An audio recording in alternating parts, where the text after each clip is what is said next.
તો આજે છે વિશ્વ પર્યાવરણ દિવસ। વિશ્વ પર્યાવરણ દિવસ નિમિત્તે લોકોમાં પર્યાવરણ અંગે જાગૃતતા આવે તે હેતુથી અમદાવાદમાં ખાસ આયોજન કરવામાં આવ્યું છે, જેમાં અમદાવાદ મ્યુનિસિપલ કોર્પોરેશન અને ખંદી સંસ્થા દ્વારા વિવિધ 12 જેટલા સ્થળો પર 12 ફૂટ ઊંચી પ્લાસ્ટિક ભરેલી બોટલ મૂકવામાં આવી છે।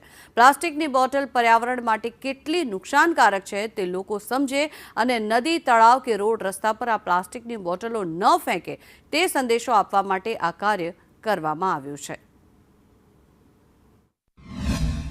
વિશ્વ પર્યાવરણ દિવસ છે અને લોકો પર્યાવરણનું જતન કરે અને પર્યાવરણની જાળવણી કરે તે માટે થઈને આજના દિવસે વિવિધ પ્રકારે લોકો ઉજવણી પણ કરે છે। ત્યારે ખાસ કરીને અમદાવાદમાં જે અમદાવાદ મ્યુનિસિપલ કોર્પોરેશન અને ખાનગી સંસ્થા દ્વારા જે અમદાવાદના વિવિધ સ્થળો પર આ પ્રકારે 12 ફૂટની ઊંચી એક બોટલ મૂકવામાં આવી છે, જેની અંદર કચરો ભરવામાં આવ્યો છે। ખાસ કરીને પ્લાસ્ટિકની બોટલો છે તેની અંદર ભરવામાં આવી છે અને એક સંદેશ આપવા માટેની આ પ્રયત્ન કરવામાં આવ્યો છે કે આ જે પ્લાસ્ટિક છે કે જે પર્યાવરણ માટે ખૂબ જ હાનિકારક છે, પર્યાવરણ જે છે તે જે ખૂબ જ તેને નુકસાન આ પ્લાસ્ટિક પહોંચાડે છે અને આ જ પ્લાસ્ટિકની બોટલો જે છે કે જે 1 વર્ષ 2 વર્ષ પરંતુ ઘણા બધા વર્ષો સુધી તેનો કોઈ પણ નિકાલ નથી થઈ શકતો અને આ જ વસ્તુ પર્યાવરણને ખૂબ જ નુકસાન પહોંચાડે છે। ત્યારે એક મેસેજ આપવા થકી આ 12 ફૂટની ઊંચી બોટલ જે છે તે તૈયાર કરવામાં આવી છે, જેની અંદર તમામ પ્લાસ્ટિકની બોટલ અને